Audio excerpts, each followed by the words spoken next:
Hello and welcome to Study IS. My name is Aditi Sharma and I am your faculty for Environment and Ecology for UPSC CSE Prelims and Mains Examination और आज है lecture number 11 और आज हम बात करेंगे eutrophication के बारे में। चलिए जानते हैं यूट्रोफिकेशन है क्या।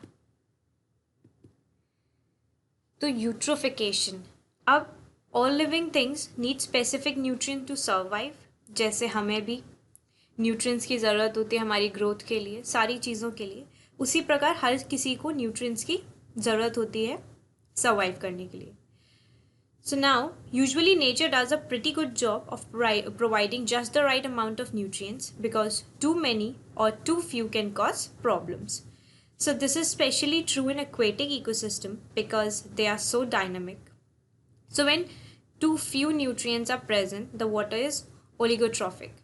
अगर बहुत कम मात्रा में या थोड़े बहुत न्यूट्रिएंट्स हैं वाटर में प्रेजेंट, तो उसे क्या बोलेंगे? The water is oligotrophic. And it makes sense that when there is not enough nutrition available for the variety of organism living in an aquatic environment, so serious problems will arise.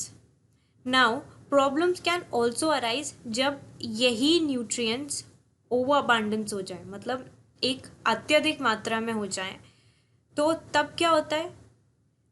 तो we get eutrophication. A eutrophic stream, river or lake occurs when there are too many nutrients, जैसे कि nitrogen है and phosphorus. They are present usually as a result of runoff from the surrounding land. तो algae, plankton और आपके बाकी के सारे organisms, तो इनको they just love these types of nutrients when they are plentiful. So these aquatic organisms can take over when a lake, river or other aquatic system becomes eutrophic. It can have serious negative effects on the other organisms, जैसे कि आपकी fish हो गई, birds हो गई, or even people also. But first let us look at what causes eutrophication. Okay.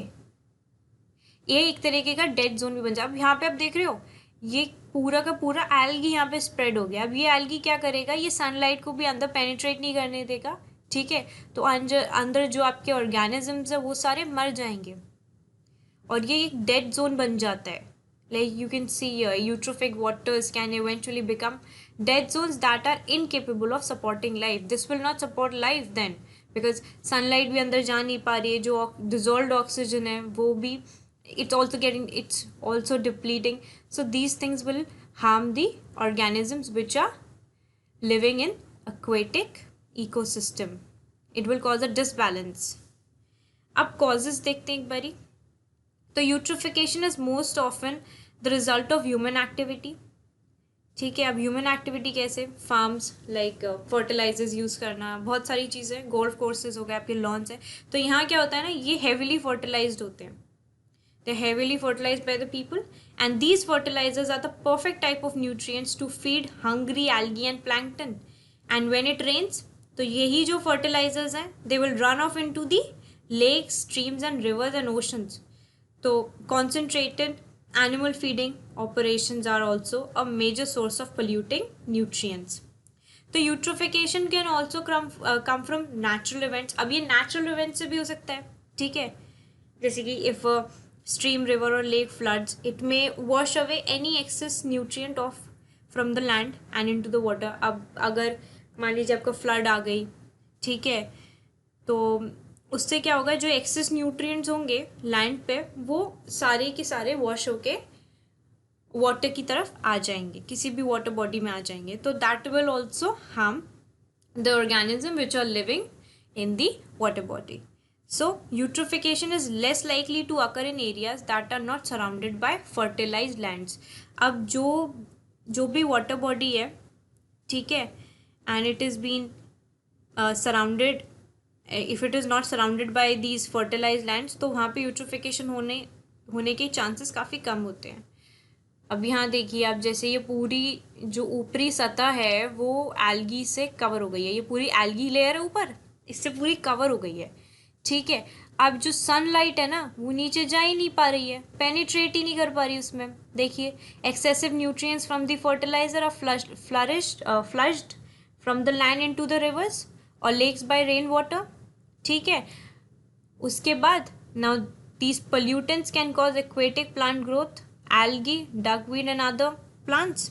Okay, now oxygen is depleted और algae blooms preventing sunlight reaching the other plants. अब ये क्या कर रही है, ये रोक रही है कि ये जो सनलाइट है वो नीचे जो प्लांट्स हैं उन तक ना जाए, और these plants will die and oxygen in the water is been depleted because of this.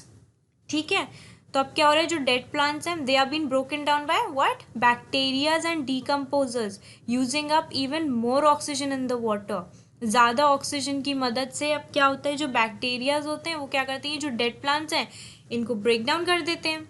ठीक है, और इससे क्या होता है, इसमें ज़्यादा ऑक्सीजन की मात्रा चली जाती है, तो ऑक्सीजन तो वैसे ही डिप्लीट हो रहा था, अब इसमें और क्या हो गया.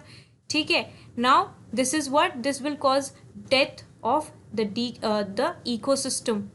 रीज़न बिहाइंड, क्योंकि ऑक्सीजन लेवल है वो रीच ही नहीं कर पा रहा एक पॉइंट पे, तो लाइफ तो पॉसिबल ही नहीं है. अब इसमें जो फिशेज हैं, ऑर्गेनिजम्स हैं, दे विल डाई.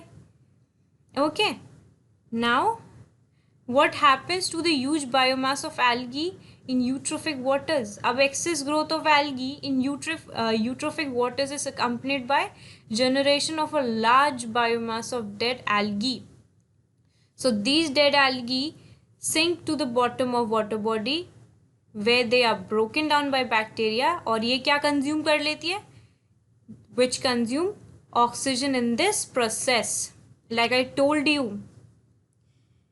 ठीक है, अब eutrophication can have serious long term effects. The most notable effect of eutrophication है आपका algal blooms. तो when a bloom occur, the stream, river, lake or ocean becomes covered with algae which is usually bright in green color. It is bright in green color.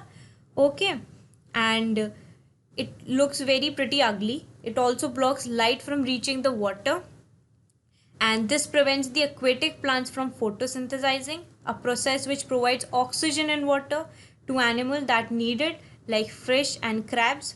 So if an algal bloom is so bad that it causes widespread death in the water, the organism that die will all sink to the bottom and start decomposing.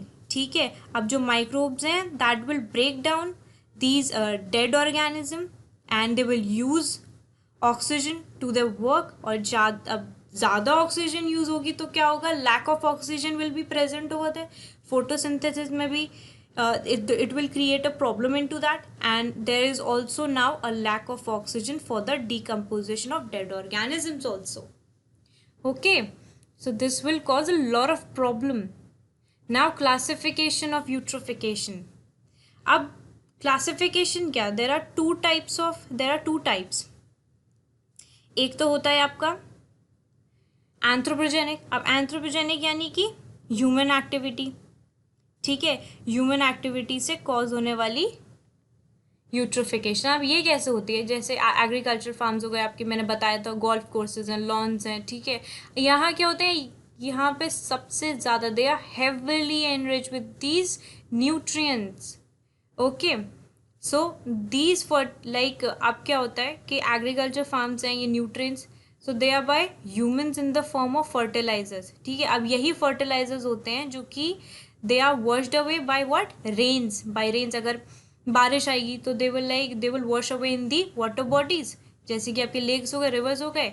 ठीक है, अब ये क्या करेंगे, when it introduce to an aqueous ecosystem, तो जो fertilisers हैं वो सप्लाई करेंगे plentiful nutrients to the algae and plankton. अब इनको तो बहुत ही ज़्यादा पसंद है. ठीक है, फिर क्या होगा, यूट्रोफिकेशन हो जाएगा वाटर बॉडी में. तो ये ह्यूमंस भी they also create a big सबसे बड़ा हाथ होता है इनका भी. अब नेचुरल यूट्रोफिकेशन क्या है, देखिए natural eutrophication this refers to the excessive enrichment of water bodies by natural events. अब नेचुरल इवेंट्स क्या हो रहे हैं, जैसे मान लीजिए एक एग्जांपल लेते हैं, जो न्यूट्रिएंट्स हैं from the land they are been washed away in a flood, like I told you. अब फ्लड की वजह से जितने भी आपकी ये लैंड पे न्यूट्रिएंट्स हैं वो मतलब बहते हुए कहाँ आ जाएंगे, लेक में आ जाएंगे, रिवर में आ जाएंगे. तो ये जो वाटर बॉडीज़ हैं they will become overly enrich with nutrients. अब इस वजह से क्या हो जाएगा, ये जो वाटर बॉडीज़ हैं they will become overly enriched with nutrients. अब ये क्या इनेबल करेंगी, this will enabling the excessive growth of algae and other simple plant life. So the process of natural eutrophication ये काफ़ी स्लो होती है अगर एंथ्रोपोजेनिक यूट्रोफिकेशन से कंपेयर करें. But this process is also somewhat dependent on the temperature of the environment. Now this is dependent on what? This is dependent on temperature, or it may even be complemented by the temperature changes brought on by global warming. ठीक है जी, अब आगे बढ़ते हैं.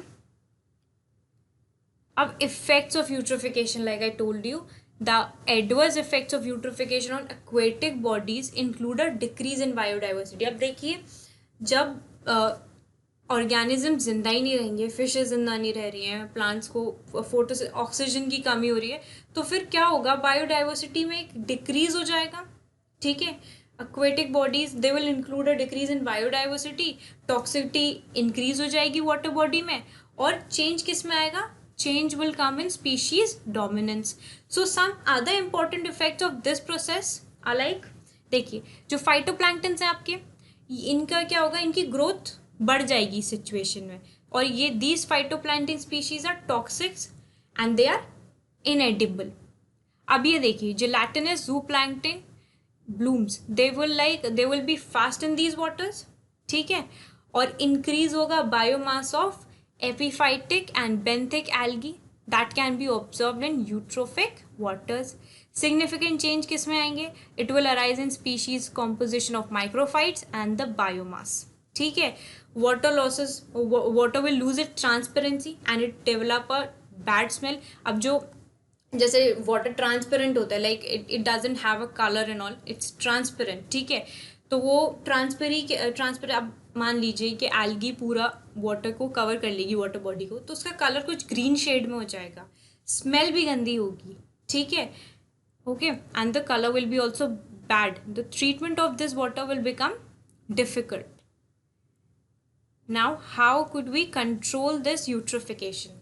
Now there are several prevention and technical devices which have been used to control eutrophication, but the waste of water must be treated before its discharge into water streams.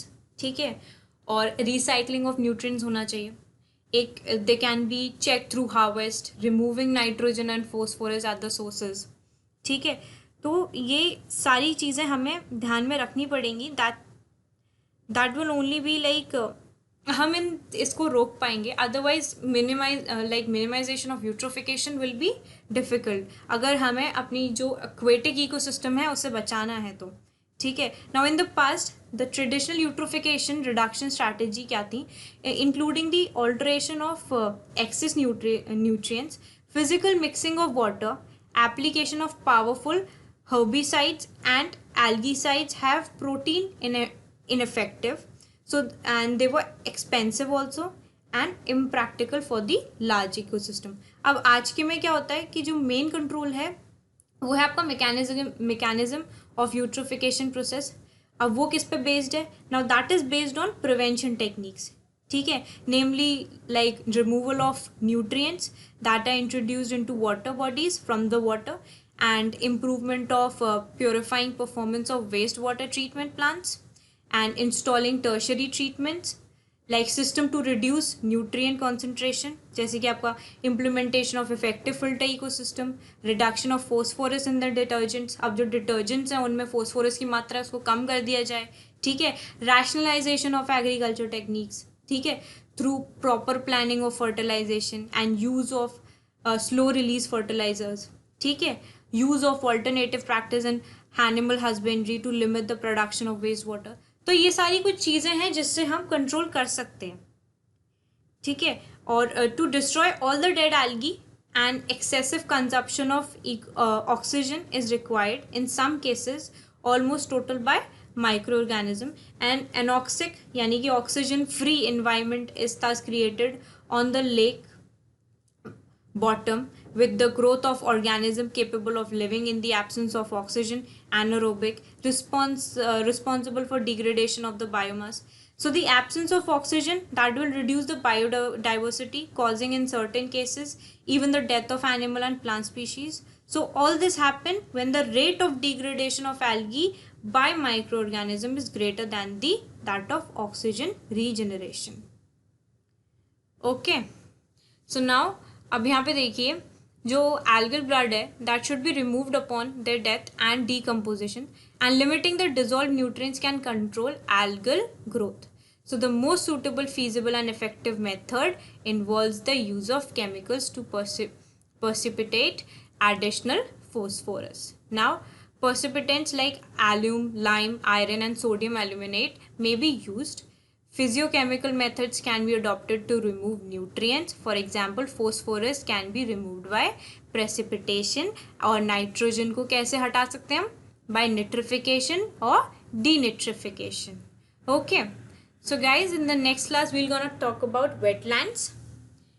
And in the last class I gave you a question, and the answer to that question is B, grazing food chain. And guys, if you want Unacademy's Plus subscription, use code STUDYIS. And for any further query, you can join us on Telegram, Insta, Facebook, and you can even mail us. Thank you guys and have a lovely day. Bye bye. We're gonna meet in the next class. Thank you.